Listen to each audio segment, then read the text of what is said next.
Get the point. Take a step forward. Leo tuna somo linalosema mwisho wa ndoa yako ni lini. Jamani, kila kilicho na mwanzo, hiyo ndo naomba uisave kichwani. Kila kilicho na mwanzo huwa kina nini jamani? Kina mwisho. Kila kilicho na mwanzo kina mwisho. Kama ndoa ina mwanzo, basi ndoa ina nini? Ina mwisho. Ina mwisho. Kwa hiyo liandike hiyo, kwamba mwisho wa ndoa yako ni lini, itakuwa lini mwisho wa ndoa yako, itakuwa tarehe ngapi. Maana leo kuna ndoa zingine za mikataba ya mwaka, zingine mkataba ya miaka 5, ya kwako ina mkataba wa miaka mingapi? Tuombe. Baba Mungu wetu mwema, Mungu wetu mkuu, mwanzo wa kila kitu na chanzo cha ndoa zetu, wewe uliyeumba ndoa katika bustani ya Edeni, tunakualika tena dakika hizi, mchana wa leo, shuke ukaziumbe ndoa zetu katika nyumba zetu. Tubariki katika somo la leo, tutakase kwa hii kweli, maana neno lako ndio kweli. Tunaomba kwa jina la Yesu, amen. Amina.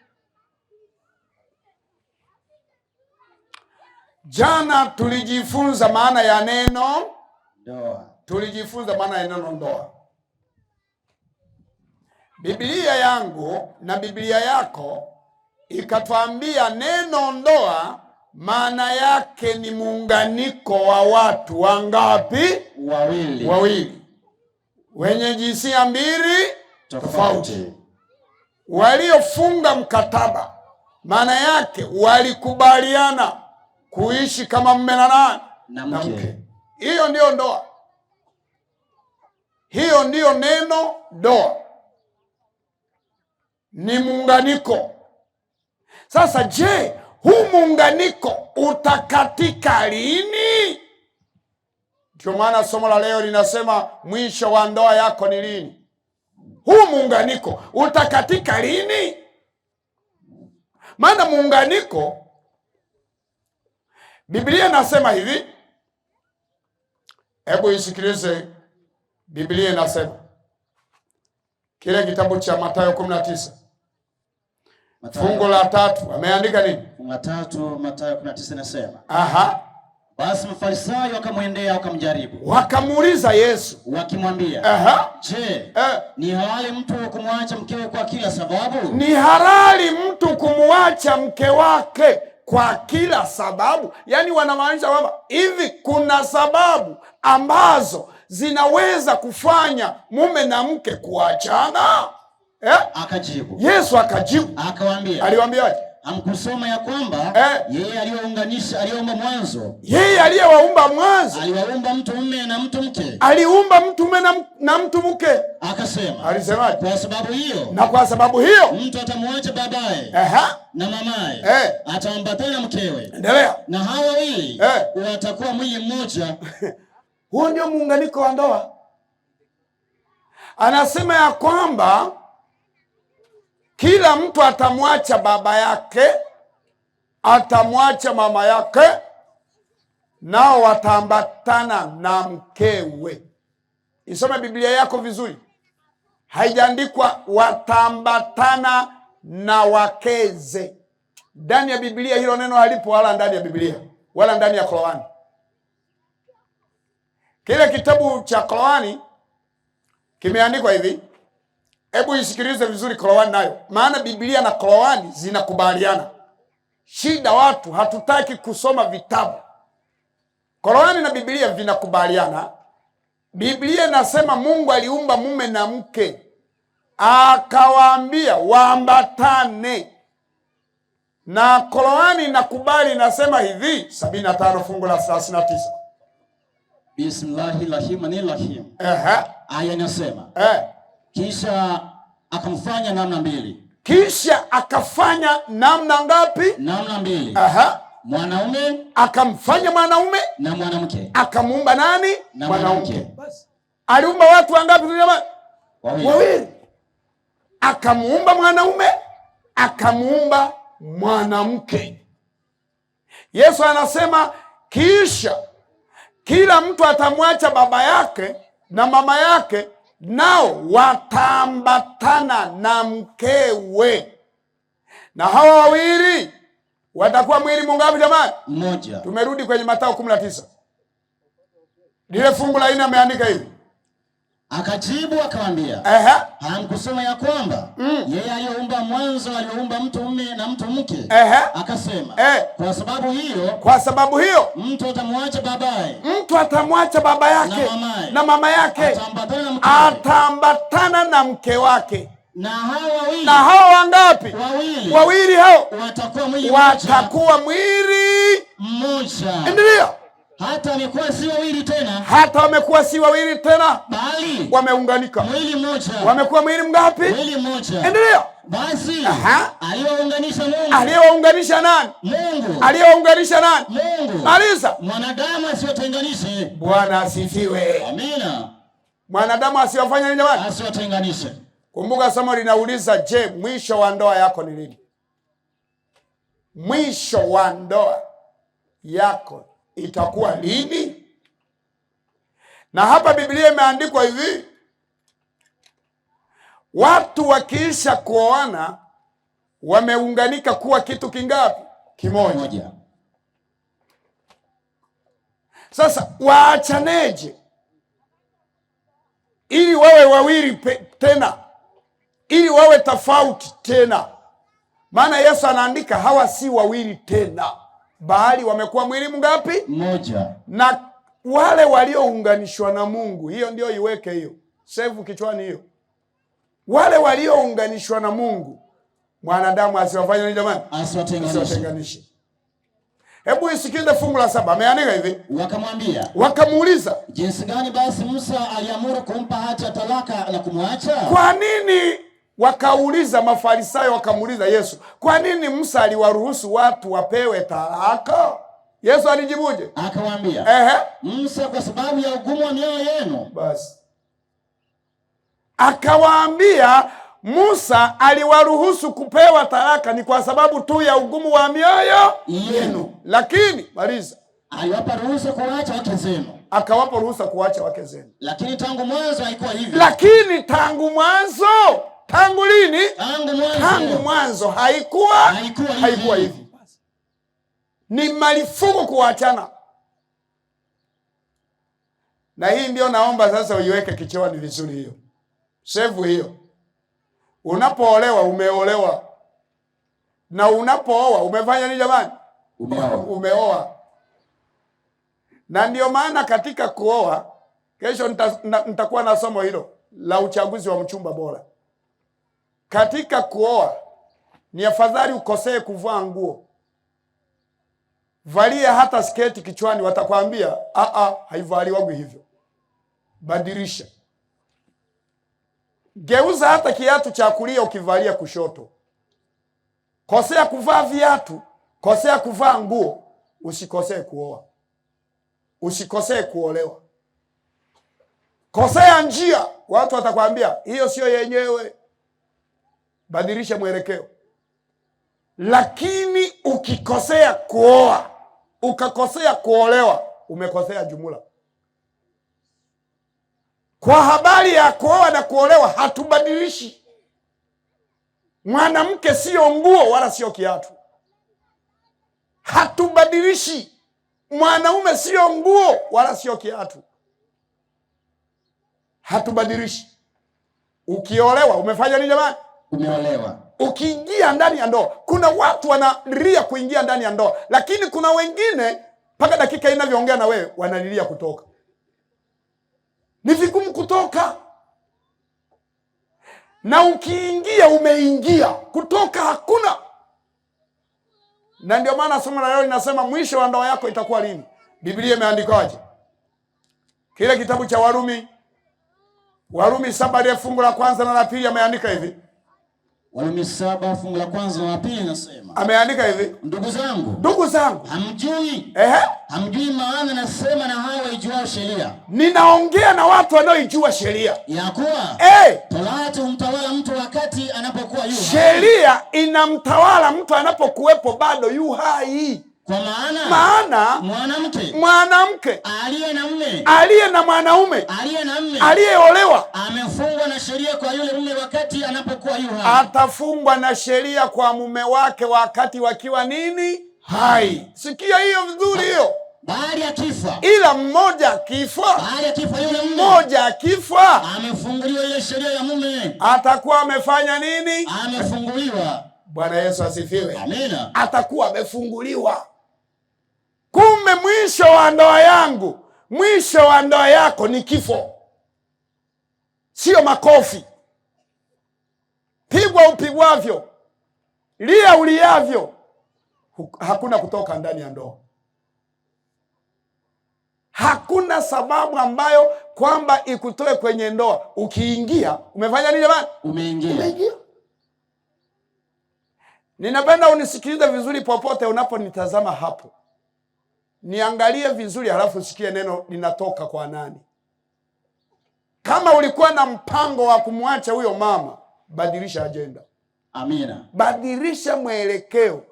Musubirie mauti. Subiria mauti. Kumbuka kiapo chako. Ndoa ni kiapo. Kwanza uliapa mbele ya mchungaji, mbele ya wazazi, mbele ya Mungu wa mbinguni. Ukasema hivi, nitawaacha wengine wote, nitaambatana na nani? Na wewe. Uliapa, nitawaacha wengine wote na nitaambatana na wewe. Nitakuvumilia. Utakuwa wa kwangu, nitakuwa wa kwako. Nitakuvumilia katika shida, katika ziki, katika raha. Na nitakuvumilia katika afya na katika ugonjwa. Hata mauti itakapotufanya nini? Itakapotutenga. Ukafunga mkataba kwamba kuachana na yule binti, kuachana na yule kaka huyo, kuachana baba huyo, kuachana ni marufuku mpaka mauti iwafanya nini jamani? Iwatenganishe. Hiyo ndio maana ya ndoa. Waebrania neno kuambatana, Waebrania wanamaanisha kushikilia. Ni kitu kilichoshikilia, yani kimenata. Kukatika, kuachana mpaka kingine kikatike. Kwa hiyo Mungu akaandika hivi, endelea kusoma hiyo. Basi wakati wapo hai mumewe, wakiwepo hai wote, kama akiwa na mume mwingine huitwa mzinzi. Ukiolewa na mwanaume mwingine, wewe ni nani? Ni mzinzi. Ndio maana hata jana niliwatangazia nikawaambia, jamani, kama umekwisha kuolewa, rizika na huyo. Kama umekwisha kuoa mama, umekwisha kumwoa yule mama, rizika na huyo. Haijalishi ni mfupi ni mrefu, rizika na huyo. Ni mweusi ni mweupe, rizika na huyo. Ameungua petroli, rizika naye. Kuna watu wengine wanapenda kipindi bado chombo kiko safi. Siku kikikutana ajali, kinaanza kuwekwa kando. Kinaanza kuonekana hakina samani. Kinaanza kuonwa kama sio chenyewe. Wapo watu wengine hapa wanapenda kizima. Kikipata shoti sio cha kwake. Ninaomba yule baba, yule mama, ni wa kwako hata mauti. Yaani apatwe shoti, asipatwe shoti, ni wa kwako hata lini? Mauti. Hiyo ndio mwisho wa ndoa yako.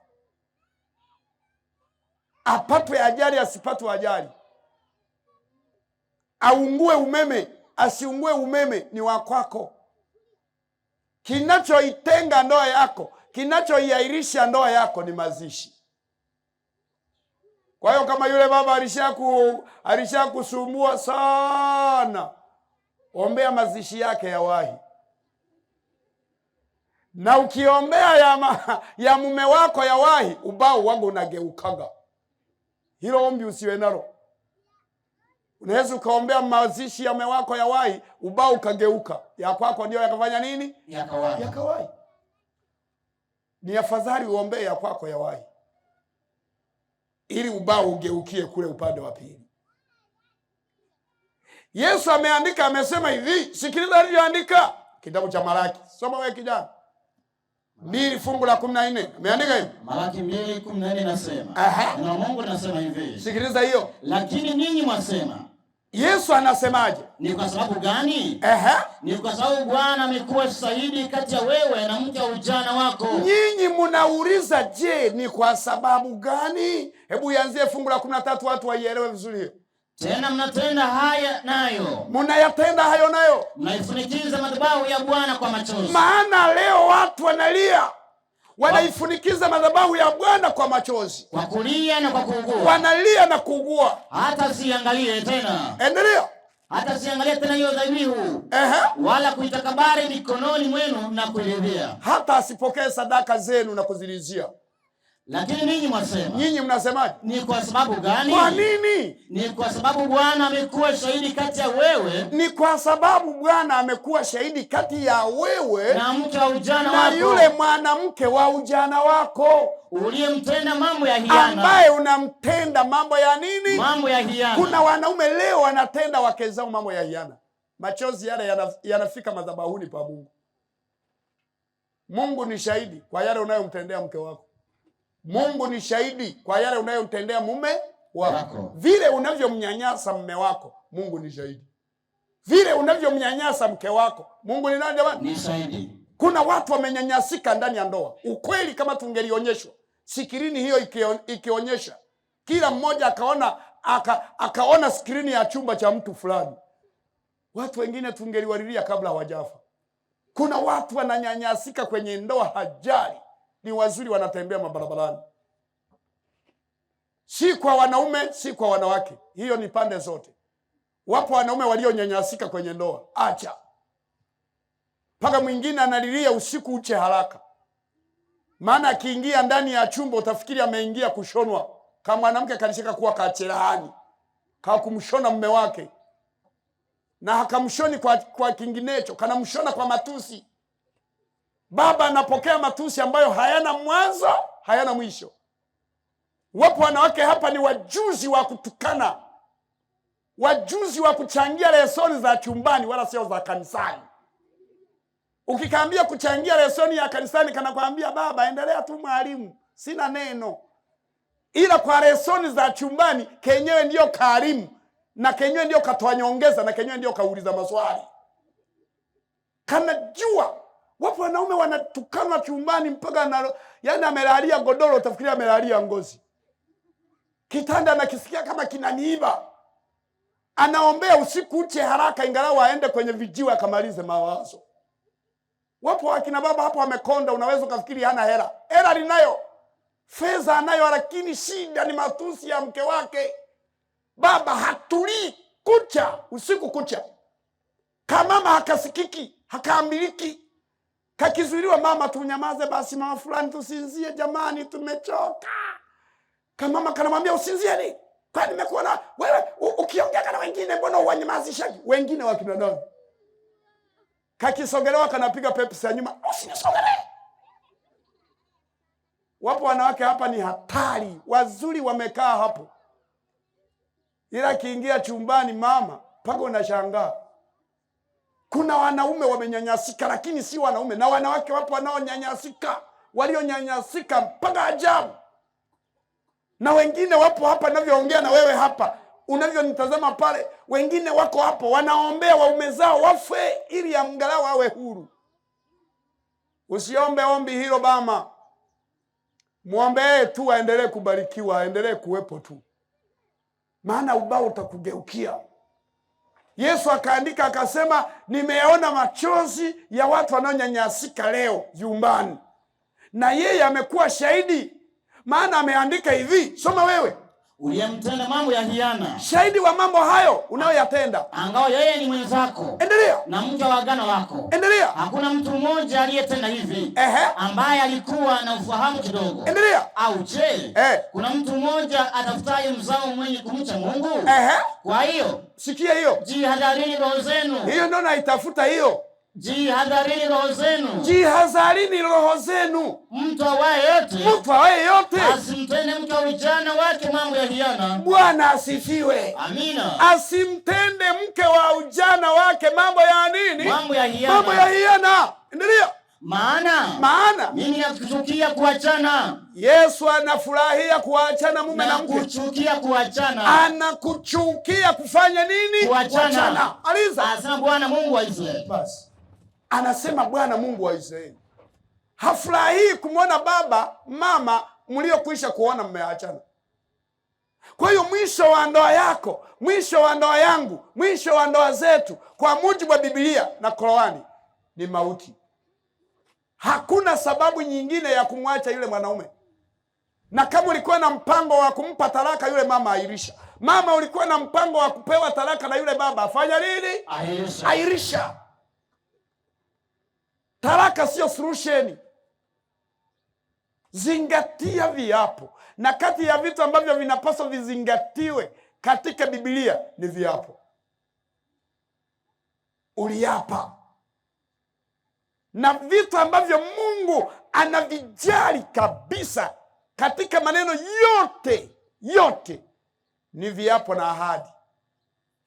Kitabu cha Waebrania 6 ile fungu la 18 Mungu ameandika hivi. Hebu isikilize hiyo. Waebrania 6:18 fungu la 18 ameandika hivi. Neno la Mungu linasema. 18 inasema hivi. Naam. Ili kwa vitu viwili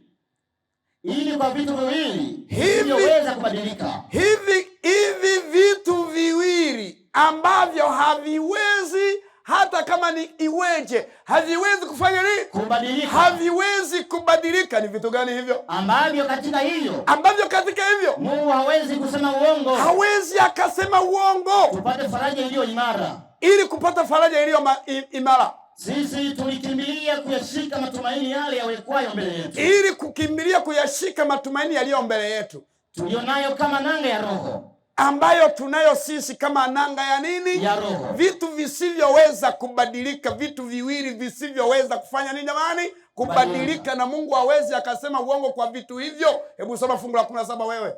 17 inasema. Katika neno hilo Mungu akitaka kuonyesha zaidi sana walisio ile ahadi. Ili watu Mungu akitaka kuonyesha sana kwa wale wanaoilisi ile ahadi, jinsi mashauri yake yasiyoweza kubadilika. Alitia kiapo katikati. Aliweka kiapo wapi? Katikati. Ili kwa vitu hivi viwili, yani ili ahadi, vitu vingapi jamani? Viwili. Ambayo ya kwanza ni nini? Ahadi. Namba 2 viapo. Anasema katika vitu hivi viwili, naam, visivyoweza kubadilika. Hivi viwili haviwezi vikafanya nini? Kubadilika. Kwa hiyo ahadi, unapoahidi, unapoapa kwa mujibu wa Biblia, timiza kama ulivyoahidi. Uliahidi utawaacha wanawake wote wengine na kuambatana na huyo. Ukaahidi utawaacha wanaume wengine wote na kuambatana na huyo. Utavumiliana naye kwa shida na kwa raha.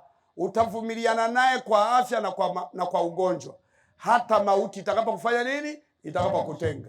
Ahadi na viapo, vitu viwili hivyo kwa mujibu wa Biblia havitanguliwi na wala havitanguki, ili Mungu asije akasema nini? Uongo. Kwa hiyo zingatia viapo vyako, zingatia ahadi zako. Ndoa haitanguki na haitanguliwi, na ndio maana Yesu akasema waliounganishwa na Mungu binadamu hawezi kuwafanya nini? Kuwatenganisha. Kwa hiyo hapa alikuwa anamaanisha ndoa haina talaka, haitarakiki. Kwa maana ya kwamba kutarakika kwa ndoa ni mmoja kulala nini? Mauti. Hiyo ndio talaka ya ndoa. Bwana Yesu asifiwe. Amina. Kwa hiyo rizika na huyo mama, na we mama rizika na huyo baba. Na tulikwambia ndoa ni mume tu na nani? Na mke. Na kama una wake wawili, mmoja fukuza, baki na mungapi? Na mmoja. Biblia na Qur'ani zinakubaliana kabisa. Ukikuta Mkristo ameoa wanawake 2, 3 na kuendelea, amekeuka Biblia. Ukikuta Muislamu ameoa wanawake 2 na kuendelea, ameikeuka Qur'ani. Maana Biblia na Qur'ani ni vitu vile vile, vinashabikiana kabisa na vinaungana mkono. Katika kile kitabu cha Qur'ani imeandikwa hivi. Inavyotoa ukubali inasema hivi. 46 ile fungu la 13 ameandika hivi. Hebu isikilize hiyo vizuri, hiyo ulinganisha na Biblia. 46:13 Qur'ani ameandika hivi. Bismillahirrahmanirrahim nasema. Hakika wale waliosemaje? Mola wetu ni Mwenyezi Mungu. Kisha wakatengenea. Nenda 49:13. 49 Qur'ani 13. Soma hiyo. 49:13 inasema. Hiyo ndio natafuta hiyo. Soma hiyo. Nyinyi watu. Kwa hakika tumekuumbeni nyote. Wote tumekuumbeni kwa yule mwanaume mmoja. Tumekuumbeni nyote kwa yule mwanaume mungapi? Mmoja. Mwanaume mungapi? Mmoja. Anayeitwa Adam. Maliza. Na yule mwanamke mmoja. Na kwa yule tu mwanamke mungapi? Mmoja. Mungapi? Mmoja. Anaitwa Hawa. Basi. Hiyo ndiyo ndoa. Ndoa ni mume mmoja. Na ndoa ni mke mungapi tu jamani? Mmoja. Ni moja mara moja sawa na nini? Na moja. Hiyo ndiyo ndoa kwa mujibu wa Biblia na Qur'ani. Kwa hiyo ukimwona mtu ameoa 2, elewa amekeuka Qur'ani. Ameoa zaidi ya mmoja, ameikeuka Qur'ani, ameikeuka Biblia. Jamani, huu ndio ukweli wa neno ndoa.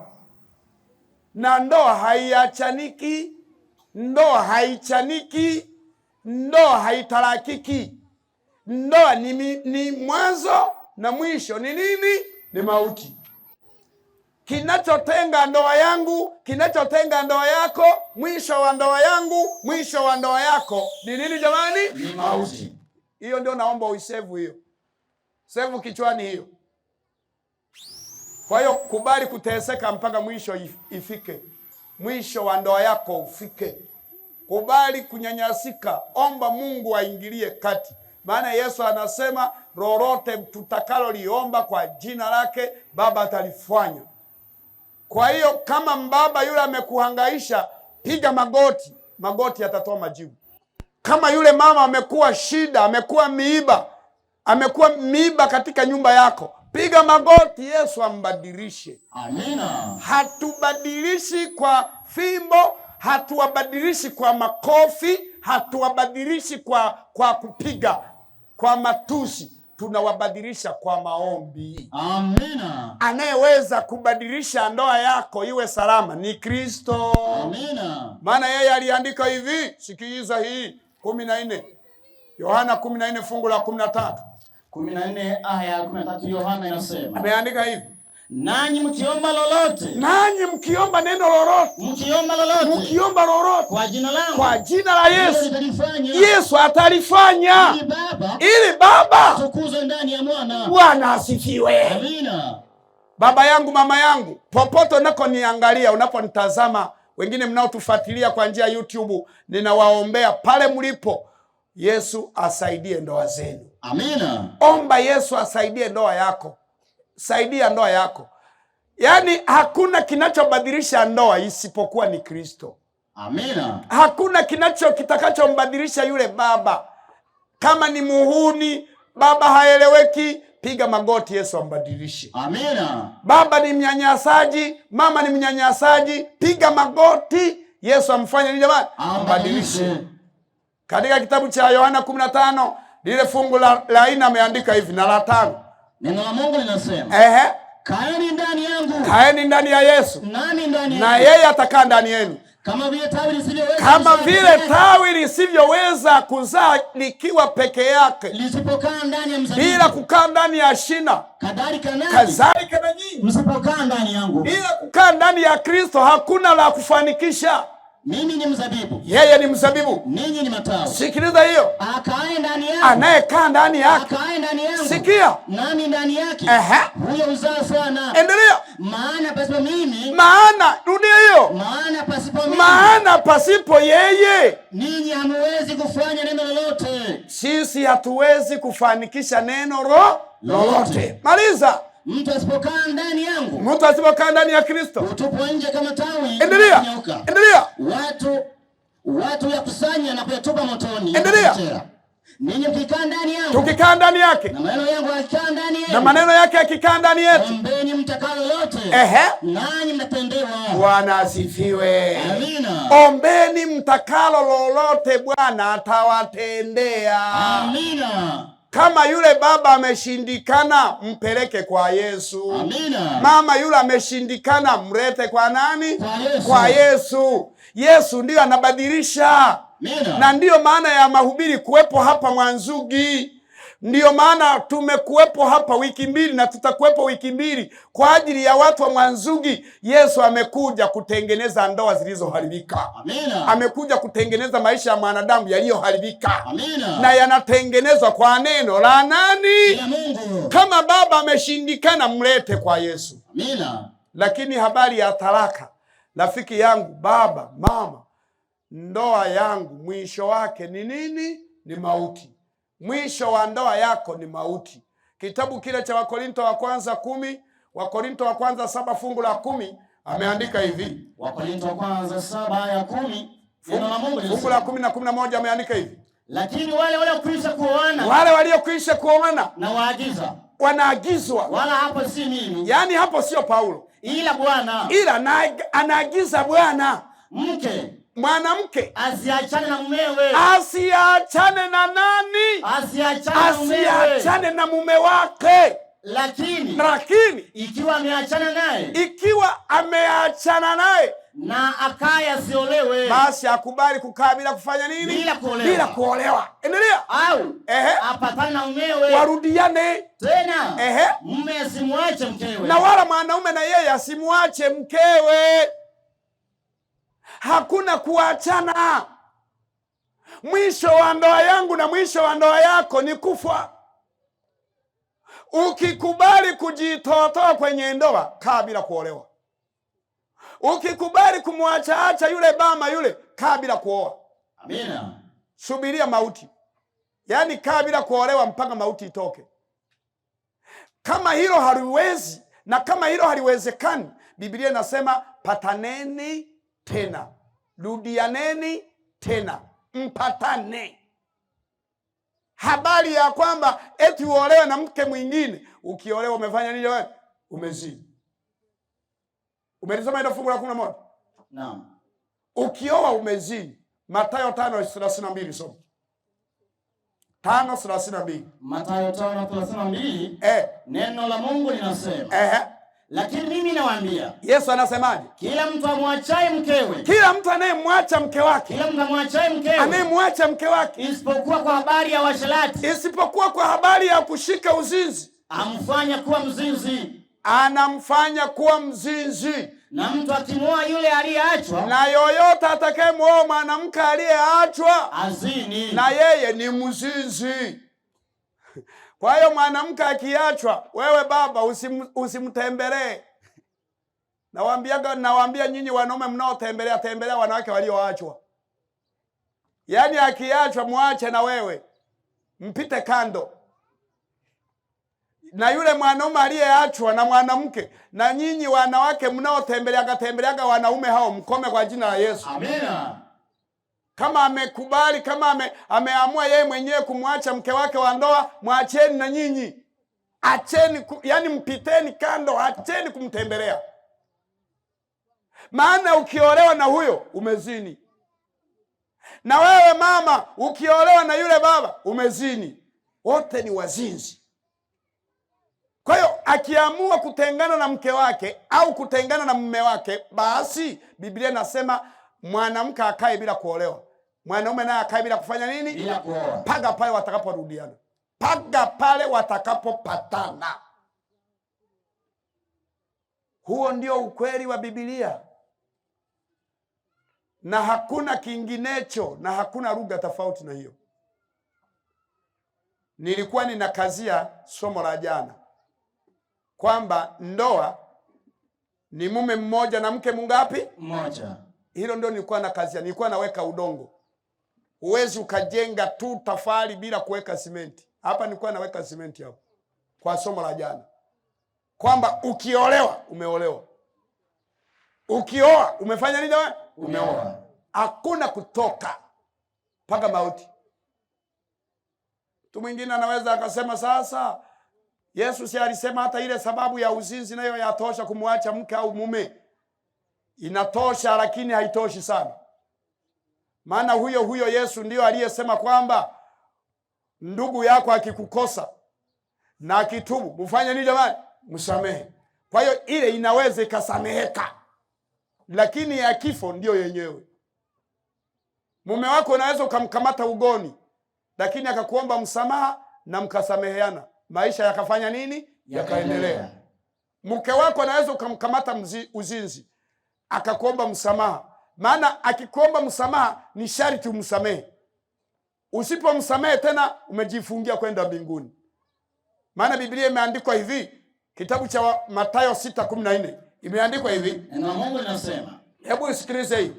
Kwa maana mkiwasamehe watu makosa yao. Kwa maana mkiwasamehe watu makosa yao. Na Baba yenu wa mbinguni. Na Baba yenu wa wapi? Wa mbinguni. Wa mbinguni. Atawasamehe ninyi. Atawasamehe ninyi. Kwa hiyo kama una desturi ya kusamehe, na wewe mbinguni unasamehewa. Amina. Ukiwa na desturi ya kutosamehe wenzako, na wewe makosa yako mbinguni hayafanyi nini? Hayasamehewi. Maana kila binadamu ana mapungufu. Kila binadamu ana madhaifu. Kila binadamu. Kwa hiyo wewe usipoangalia dhaifu la mwingine, na wewe ya kwako hayataangaliwa. Kwa hiyo habari ya uzinzi, hiyo sio tiketi ya asilimia zote ya kuachana. Lakini kama atakuwa ameamua, basi mwaweza kuachana. Maana atakuwa ameamua kuolewa, maana yake kufanya uzinzi wa jumla, basi atakuwa amekuweka huru. Lakini ile ina mara mbili. Kama atarudi kutubu, Biblia inasema hata kama atarudi kutubu mara 7, afanye nini tu jamani? Asamehewe. Leo ukimkamata akatubu, msamehe. Na kesho ukimkamata akatubu, msamehe. Maana Biblia imeandikwa samehe mpaka hata 7 mara ngapi jamani? Mara 70. Mara 70 ndani ya siku moja. Kwa hiyo tiketi ya ndoa yako au talaka ya ndoa yangu, talaka ya ndoa yako, baba, mama, popote unakonisikiliza, asilimia zote ni mauti. Yesu anachukia kufanya nini? Kuachana. Bwana asifiwe. Amina. Bwana asifiwe. Amina. Mungu anachukia kuachana. Amina. Kuna watu wengine hapo hawanielewi kabisa. Lakini unielewe usinielewe, Mungu anachukia kuachana. Amina. Kuna wanawake wengine mmeshajipatia vijumba vya peke yenu, vimiji vya peke yenu. Nendeni mrudiane na waume zenu. Amina. Na kama utaamua kaa bila kuolewa, kwa maana ya kwamba usitoke nje ya ndoa. Hata kule kuingiza tu wa dei, hata wale wa dei ni marufuku. Maana kuna mwingine anaweza akajidanganya, mimi nitakaa bila kuolewa, halafu akaanza kuingiza wadei. Wanaoitwa na wengine eti vilanchi, chakula cha mchana, ni marufuku. Ukiamua kukaa peke yako, Biblia inasema hivi, hebu sikiliza. Inasema kwamba 7 kitabu cha Wakorintho wa kwanza, ile fungu la 8. Ameandika hivi. Wakorintho wa kwanza 7:8 inasema. Ameandika hivi. Lakini nawaambia wale wasio bado na wajane. Ni heri wakae kama mimi nilivyo. Lakini ikiwa hawezi kujizuia, na wafanye nini? Na waoe. Maana ni afadhali kuoa kuliko kuwaka tamaa. Bas. Nimeisoma hiyo nikimaanisha kwamba unapoamua kukaa peke yako, kaa bila kutoka nje. Yaani usiingize dei, usiingize wadei. Kama mwili unakusumbua, mrudiane na mume wako. Amina. Usiingize dei. Kwa hiyo mama unayenisikiliza hapo, unayenitazama pale, na umemwacha mume wako, kaamua kujenga kaa kwako, ninaomba ujitahidi kujizuia. Kaa usiolewe, kaa usiingize dei. Na kama mwili ukikusumbua, nenda mpatane na mume wako. Maana Biblia kitabu cha Mwanzo kimeandikwa hivi, na hilo ndio fungu la mwisho. Mwanzo 3 fungu la 16 ameandika hivi. Neno la Mungu linasema. Sikiliza hiyo. 3:16 inasema. Akamwambia mwanamke. Alimwambiaje? Hakika nimekuzidishia uchungu wako. Na kuzaa kwako. Kwa utungu utazaa watoto. Endelea. Na tamaa yako. Hiyo ndio naitafuta hiyo sentensi hiyo. Na tamaa yako. Na tamaa yako itakuwa kwa mumeo. Sio kwa waume wengine. Ishia tu hata hapo. Itakuwa kwa nani jamani? Kwa mumeo. Kwa mumeo. Tamaa ya mwili wako usiipeleke kwa wanaume lingine. Usimpelekee mwanaume mwingine. Tamaa zikikuzidi, hata kama mlikuwa mmetengana na mume wako, yeye yuko kule, wewe uko kule, na tamaa zimekuzidi, kimbia kwa mume wako ukamalize hiyo tamaa. Amina. Tamaa yako itakuwa kwa mumeo. Mwenye kuzimaliza tamaa za mwili wako ni mumeo. Amina. Na mwenye kuzimaliza tamaa za mwili wako wewe baba ni mkeo. Amina. Kama mke wako yuko pale na wewe uko kule, tamaa zimekuzidi, kimbia kwa mke wako. Amina. Sio kwa wake wengine. Wale mliokuwa mkifanya hivyo mkome kwa jina la Yesu. Amina. Tamaa zikikuzidi sana, nenda mpatane na mume wako, nenda mpatane na mke wako, nenda mpatane. Ila kama unaweza kujizuia, jizuie, usubirie nini? Mauti. Maana mwisho wa ndoa yako ni nini? Mauti. Talaka ya ndoa yako ni nini? Ni mauti. Kama unaweza kujizuia, jizuie mpaka mauti. Lakini tofauti na pale, nenda mpatane na mume wako, nendeni mpatane na mke wako. Mwisho wa ndoa yako ni nini? Mauti. Bwana asifiwe. Amina. Wangapi wamenielewa? Popote mnakonitazama, mikono juu. Simameni tuombe. Amen. Hallelujah. Amen. Hallelujah. Amen. Amen. Amen. Hallelujah. Amen. Hallelujah. Amen. Hallelujah. Amen.